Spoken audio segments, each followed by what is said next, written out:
Hello दोस्तों, आप सभी का हार्दिक स्वागत है डीएलएस एजुकेशन में। आज अपन बात करेंगे साइंस के कुछ ऐसे चुनिंदे प्रश्न, साइंस के जो है आपके पूरे बुक से निचोड़ लाए हैं, जो कि 100% आपका गारंटी है कि क्वेश्चन आपके एग्जाम में पूछा ही जाएगा। ठीक है, जो आपके एग्जाम में बहुत बार पूछा गया है और जो गैस है कि आपके एग्जाम 2021 में जो है आने की संभावना 100% है, वो सारे क्वेश्चन आज की वीडियो में करेंगे। तो ध्यान से आप लोग को पूरा वीडियो देखना और एक एक क्वेश्चन आप सभी को याद कर लेना है। तो चलिए आज की क्लास जो है शुरू करते हैं। तो आज का जो है पहला प्रश्न पूछा जा रहा है, इनमें से जो है कौन पादप हार्मोन है। अब देखो यहाँ पर पूछा जा रहा है पादप हार्मोन जो है कौन है, तो आपको पता है पादप हार्मोन कौन है। आपके पास चार ऑप्शन यहाँ पर आप लोग देख सकते हैं दिया गया है। तो इस क्वेश्चन का राइट आंसर होगा option number D, cytokinin. Cytokinin जो है ये क्या है, पादप हार्मोन है। और ये बाकी सब जो है इंसुलिन ये पादप हार्मोन नहीं हो गया, थायरोक्सिन भी पादप हार्मोन नहीं है और एक्सट्रोजन भी जो है पादप हार्मोन नहीं है। लेकिन क्वेश्चन क्या पूछा गया, इनमें से जो है कौन पादप हार्मोन है। तो पादप हार्मोन जो है वो कौन है, तो साइटोकाइनिन है। नेक्स्ट क्वेश्चन, अब है क्वेश्चन नंबर दो। क्वेश्चन नंबर दो पूछा जा रहा है लोहा को जिंक से जो है लेपित करने की क्रिया को क्या कहते हैं। तो लोहा को जो है जिंक से लेपित करने की जो क्रिया है उसे कहते हैं गैल्वेनीकरण। क्या कहते हैं, उसे गैल्वेनीकरण कहते हैं। ये 2010 के एनुअल एग्जाम में भी क्वेश्चन पूछा गया और ये गैस है कि आपके एग्जाम में आने की पॉसिबिलिटी है। ठीक है, तो आपको पूरा वीडियो देखना और सारे क्वेश्चन आप लोग को याद करते जाना है। तो लोहे को जो है जिंक से लेपित करने की क्रिया को जो है क्या कहते हैं, तो गैल्वेनीकरण कहते हैं। चलो नेक्स्ट क्वेश्चन, अब है question number three. Question number three पूछा जा रहा है दांतों को साफ करने के लिए दंतमंजन जो है पराया होता है। तो दंतमंजन जो है ये पराया क्या होता है, क्षारीय होता है या अम्लीय होता है या लवण युक्त होता है या इनमें से कोई नहीं होता है। तो इस क्वेश्चन का राइट आंसर होगा ऑप्शन नंबर ए, क्षारीय होता है। ठीक है, तो क्वेश्चन नंबर थ्री क्या पूछा जा रहा है, तो दांतों को जो है साफ करने के लिए जो है दंतमंजन जो है पराया जो है क्या होता है, तो क्षारीय होता है। यानी ऑप्शन इसका ए होगा राइट आंसर, क्षारीय। चलो नेक्स्ट क्वेश्चन, अब एक question number four. Question number four पूछा जा रहा है किसी लेंस द्वारा उत्पन्न आवर्धन का एसआई मात्रक जो है क्या होता है। तो किसी लेंस द्वारा जो है उत्पन्न आवर्धन का जो एसआई मात्रक होता है वो मात्रक विहीन होता है। क्या होता है, तो मात्रक विहीन।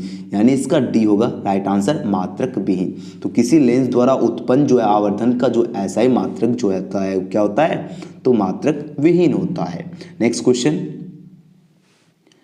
अब है question number five. Question number five पूछा जा रहा है क्लोरीन की परमाणु की जो है बाह्यतम कक्षा में इलेक्ट्रॉनों की संख्या जो है कितनी होती है। तो क्लोरीन की जो है परमाणु की जो बाह्यतम कक्षा में जो है इलेक्ट्रॉनों की जो संख्या होती है वो 7 होती है। कितनी होती है, तो 7 इलेक्ट्रॉनों की संख्या होती है। कहाँ पर, ये याद रखना है, किसमें पूछा जा रहा है, यहाँ पूछा जा रहा है क्लोरीन के परमाणु की बाह्यतम कक्षा में इलेक्ट्रॉनों की जो संख्या कितनी होती है, तो 7 होती है। नेक्स्ट क्वेश्चन, अब एक क्वेश्चन नंबर 6। क्वेश्चन नंबर 6 पूछा जा रहा है कौन सा जो है हाइड्रोकार्बन सबसे सरल यौगिक है। कौन सा जो है हाइड्रोकार्बन जो है सबसे सरल यौगिक है। तो सबसे जो है सरल यौगिक है मीथेन। कौन सी है, तो मीथेन है। यानी ऑप्शन इसका भी ए होगा right answer. Most important question है, गेस क्वेश्चन है।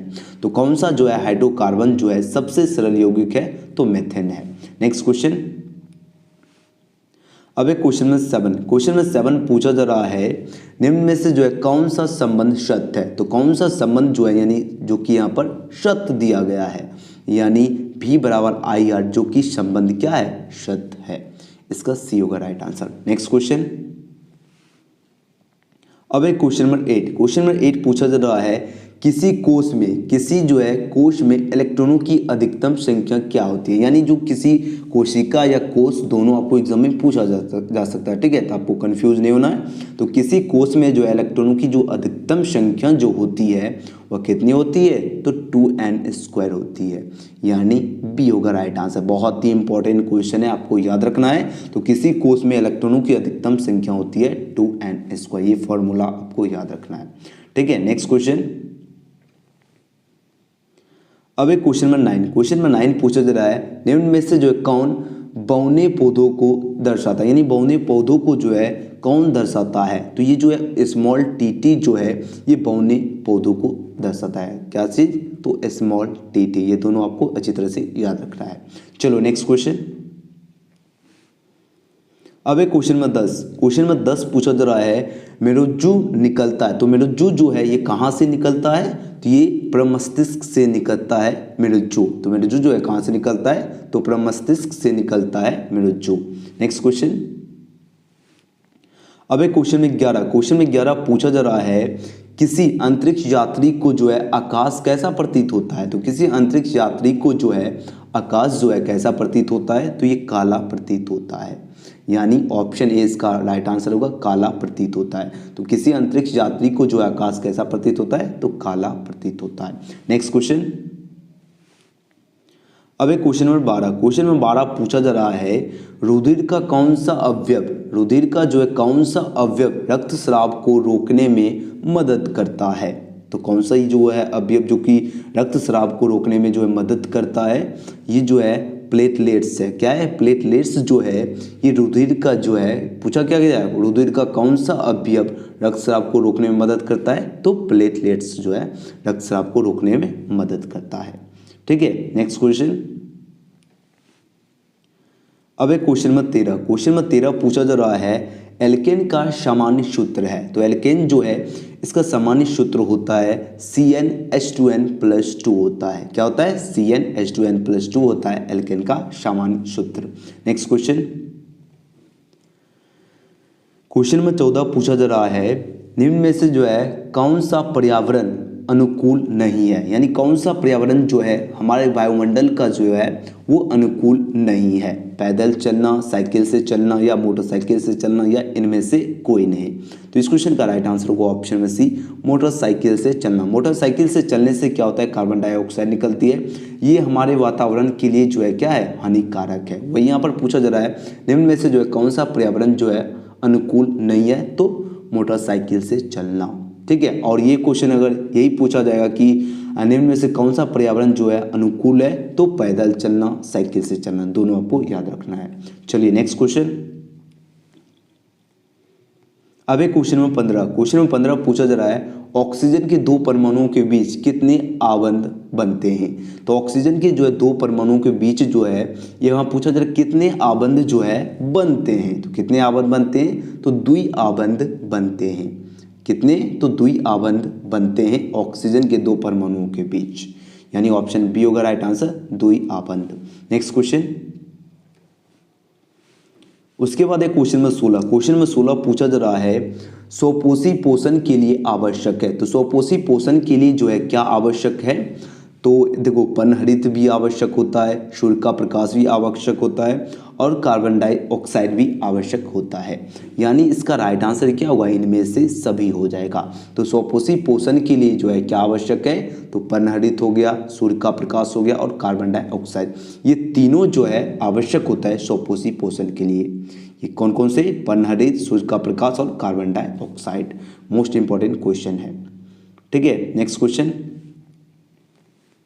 अब एक क्वेश्चन नंबर 17 पूछा जा रहा है, नेत्र में प्रवेश करने वाली प्रकाश की किरणों का अधिकांश अपवर्तन कहाँ होता है। तो ये जो अधिकांश अपवर्तन जो है ये दृष्टि पटल पर होता है। कहाँ पर होता है? तो दृष्टि पटल पर जो है नेत्र में प्रवेश करने वाली प्रकाश किरणों का अधिकांश अपवर्तन होता है, यानी इसका डी होगा राइट आंसर, दृष्टि पटल।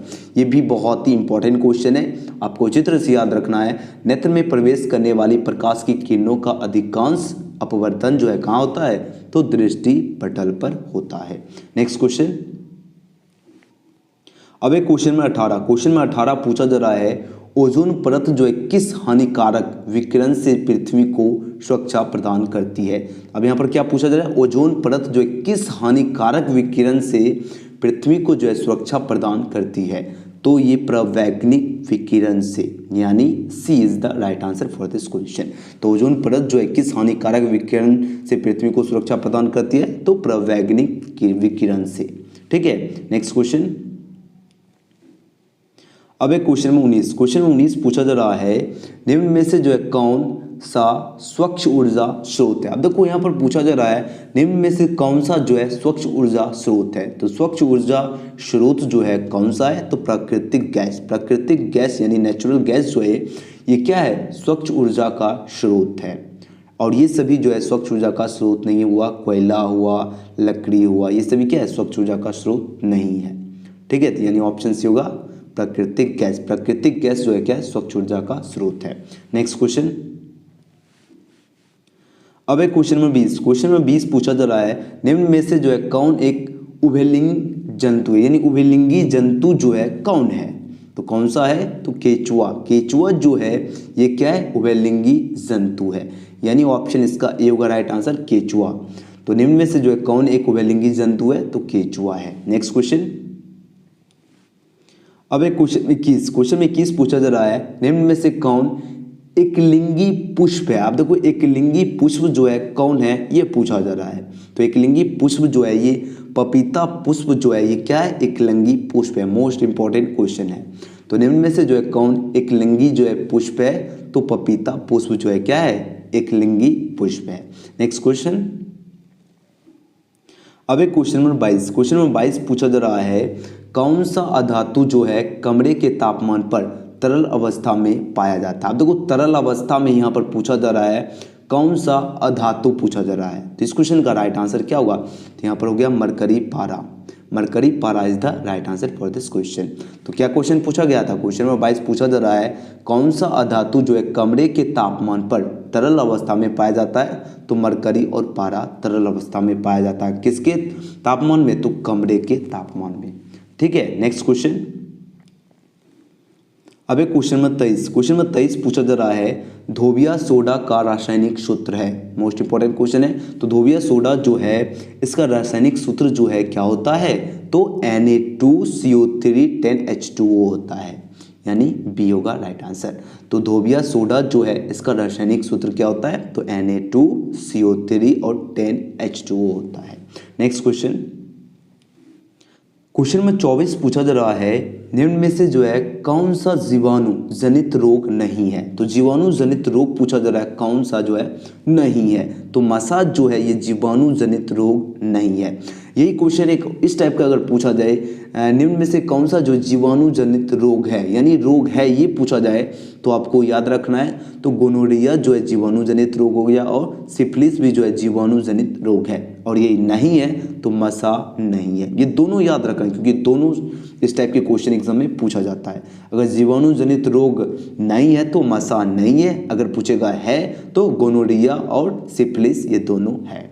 चलो नेक्स्ट क्वेश्चन, अब एक क्वेश्चन नंबर 25। क्वेश्चन नंबर 25 पूछा जा रहा है निम्न में से किस धातु का गलनांक सबसे कम होता है। अब देखो सबसे कम पूछा जा रहा है, तो यहाँ पर सोडियम यानी Na का जो है गलनांक सबसे कम होता है। तो निम्न में से जो है किस धातु का गलनांक जो है सबसे कम होता है, तो सोडियम यानी Na का गलनांक सबसे कम होता है। तो आई होप आप लोग को आज का वीडियो पसंद आया होगा।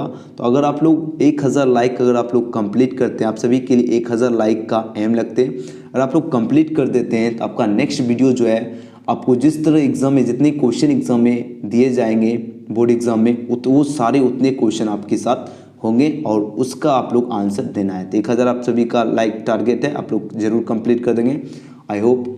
और जो अभी तक चैनल से नहीं जुड़े आप लोग सब्सक्राइब करके बेल आइकन प्रेस कर लीजिए और अपने दोस्तों के साथ जरूर शेयर कीजिएगा।